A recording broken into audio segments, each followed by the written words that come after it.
Ya, Assalamualaikum warahmatullahi wabarakatuh. Selamat datang dalam presentasi penelitian yang berjudul Analisis Pengelolaan Keuangan Pribadi, Literasi Keuangan dan Keuangan Digital pada Gen Z dalam mendukung konsumsi berkelanjutan. Dan penelitian ini dilakukan oleh saya, yaitu Monika dari SPDMM, kemudian Profesor Amun Darmawan Bugda di STMM, dan juga Wahyu Wastuti SEME. Generasi Z adalah kelompok yang sangat terhubung dalam digitalisasi, namun tentunya menghadapi suatu tantangan tentang pengelolaan keuangan dan juga perilaku konsumsi. Dengan meningkatnya isu keberlanjutan dan juga pencapaian SDGs nomor 12 dan juga nomor 8, penting bagi kita untuk memahami bagaimana sih literasi keuangan, kemudian manajemen pribadi, dan juga keuangan digital dalam mempengaruhi yang namanya konsumsi berkelanjutan. Penelitian ini menggunakan pendekatan kuantitatif, yaitu dengan sampel S, di mana respondennya pada berusia 18 sampai 23 tahun.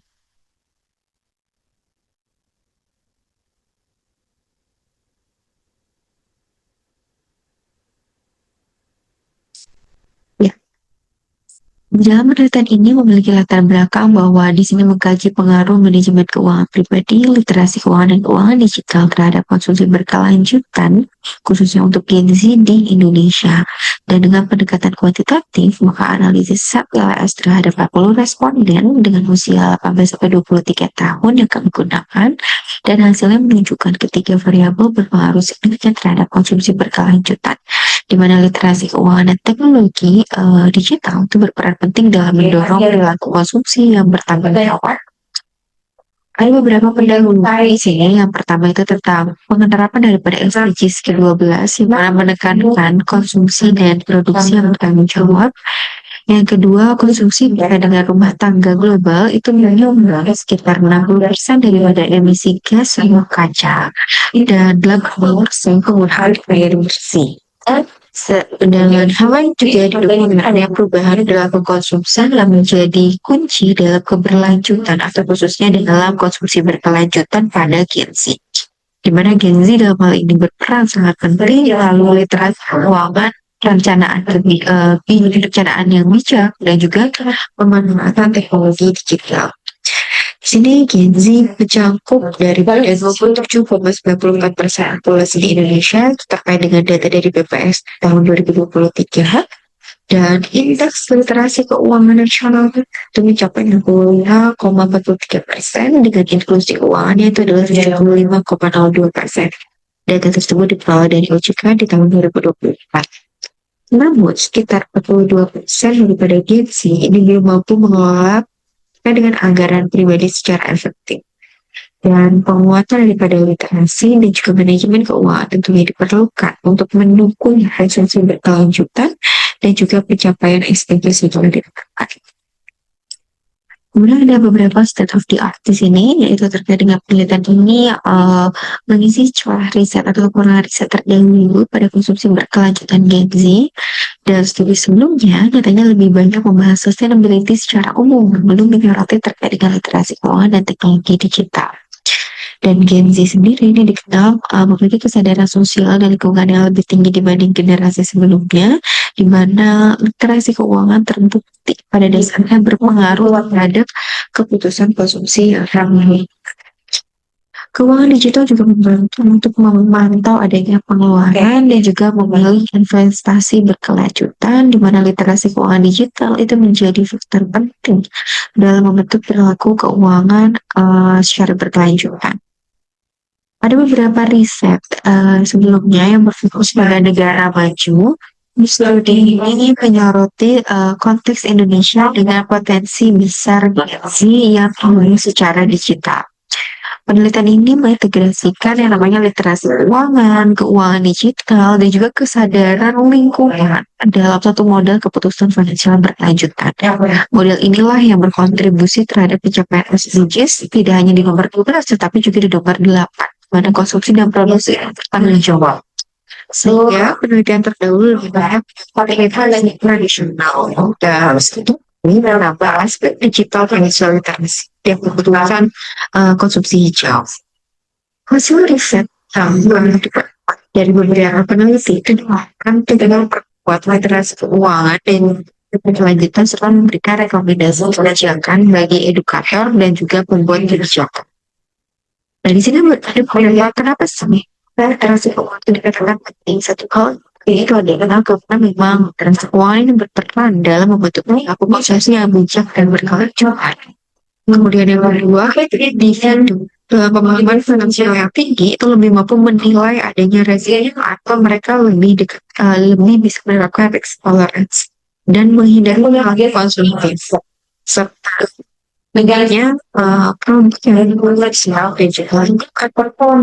Yang ketiga, itu sebagai menunjukkan adanya literasi keuangan positif dengan keputusan investasi dan konsumsi berkelanjutan serta adanya peningkatan literasi keuangan di kalangan Gen Z itu penting untuk mendukung kebijakan ekonomi hijau juga tanggung jawab sosial.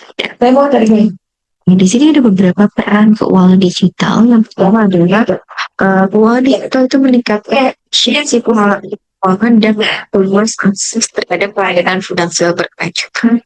Di sini kita juga memiliki yang namanya platform terkait dengan adanya e-wallet, kemudian aplikasi perencanaan keuangan, dan marketplace terkait dengan investasi yang nanti membantu para Gen Z untuk membuat keputusan konsumsi yang lebih transparan.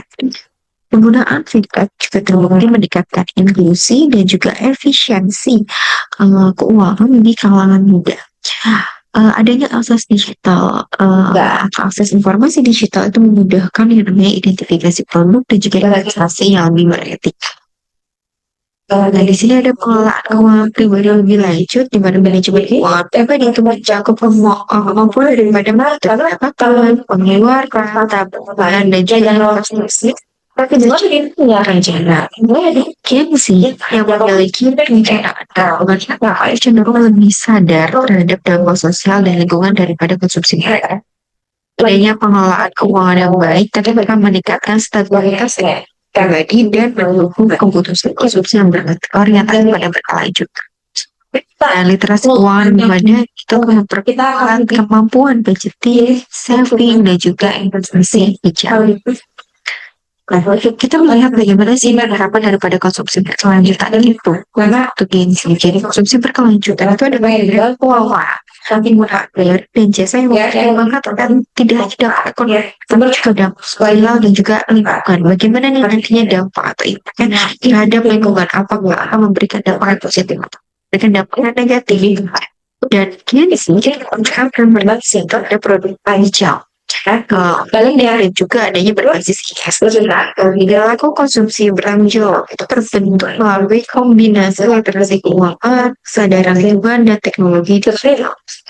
Pada dasarnya praktik konsumsi ini akan beri kebiasaan konsumsi dan juga produksi yang lanjut. Ya, metodologi itu menggunakan risetnya ada pendekatan positif dengan positif sebetulnya itu responden kita aku adalah kegiatan dengan pendapatan minimal 5 juta bulan. Dan ini dilakukan melalui kuesioner secara daring dengan skala literatur 1 sampai 5, di mana analisa dilakukan menggunakan SIM RMS untuk menguji hubungan kausal antar variabel yang mana dilengkapi dengan ujian validitas, ujian diagnosis, dan juga asosiasi klasik. Kita terima pendekatan menggunakan metode deskriptif diferensial dengan keuangan gengsi. Bagaimana dengan bisa untuk penelitian itu sendiri? Ya, hasil penelitiannya pertama dari validitas.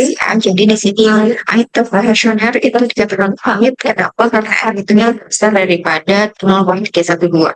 Sedangkan reliabilitasnya itu menggunakan cross baca apa yang diperolehnya lebih besar daripada 0,7. Sedangkan di sini juga tidak ada multikolonialitas dan dasar berdistribusi normal. Ya, kita memperoleh UCL di mana F hitungnya adalah 24,1, sedangkan tabelnya adalah 3,06. Artinya di sini modelnya berdampak signifikan. Dan uji TK itu menunjukkan bahwasannya seluruh variabel itu berkurang positif terhadap konsumsi berkelanjutan. Kita coba memiliki indeks kesesuaian model daripada SEM yang lebih baik. Nah, di sini pembahasannya di mana hasil penelitian menunjukkan manajemen keuangan pribadi dan literasi keuangan dan juga keuangan digital itu berpengaruh kepada signifikan terhadap konsumsi berkelanjutan Gen Z.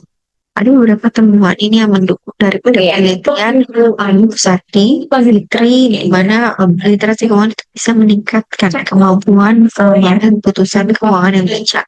Yang kedua, dari penelitian Francis dan juga Sarah itu adalah digital finance efisiensi dan juga kesadaran konsumsi ramah lingkungan. Lalu dari studi relatif dan santi pada itu juga menjelaskan hubungan literasi dengan perilaku konsumsi yang lebih bertanggung jawab. Uang digital juga memperluas adanya akses informasi terkait dengan produk berkelanjutan yang dapat meningkatkan transparansi. Seperti kan yang tugasnya bahwa kombinasi literasi dan teknologi juga menjadi faktor kunci pembentuk gaya hidup secara finansial berkelanjutan pada Gen Z di Indonesia. Jadi pada dasarnya, manajemen keuangan pribadi, literasi keuangan, dan keuangan digital itu berperan penting dalam mendorong konsumsi yang berkelanjutan untuk Gen Z, dan diperlukan peningkatan edukasi finansial dan juga inovasi digital untuk mendukung SDGs tentang konsumen dan produksi yang bertanggung jawab. Sekian daripada presentasi penelitian yang telah saya buat. Terima kasih dan semoga ini bisa bermanfaat untuk kita semua. Terima kasih. Wassalamualaikum warahmatullahi wabarakatuh. Oke, lalu selanjutnya ada